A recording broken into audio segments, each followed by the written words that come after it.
আমি ওলাই আহিলোঁ নামঘৰলৈ বুলি।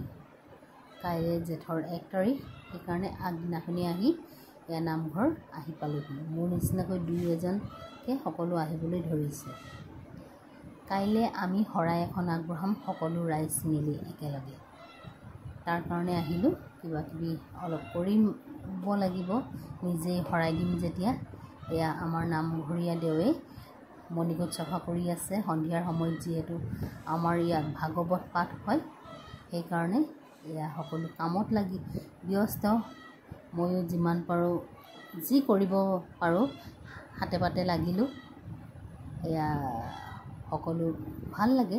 আৰু সন্ধিয়া সময়ত আমাৰ এয়া বন্তি চাকি জ্বলোৱাৰ পিছত ডবাৰ ধ্বনি।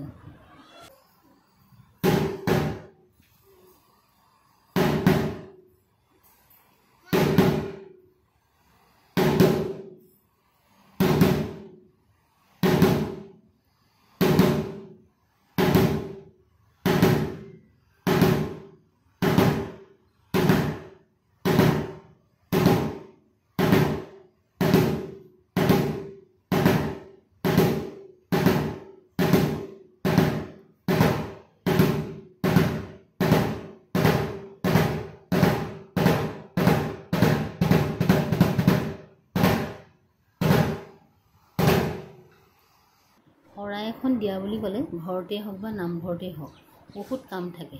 এয়া বৰমাহঁতে আকৌ চাকি সলিতাৰ কাম কৰিছে। যিহেতু তেওঁলোক জ্যেষ্ঠ, বেলেগ কাম কৰিব দিবলৈ ভাল নালাগে। আনফালে এয়া আমাৰ চাহৰ ব্যৱস্থা কৰা হৈছে। সকলোৱে দিনৰ পৰা আহি এইদৰে কামত ব্যস্ত হৈ আছে। চাহ একাপ খাবলৈতো মন সকলোৱে যায়। আনফালে এয়া আকৌ আমাৰ ভাগৱত পাঠৰ আৰম্ভও হ'ব এতিয়া। সেই তেখেতে আমাৰ নামঘৰত প্ৰত্যেক দিনাখনে ভাগৱত পাঠ কৰে।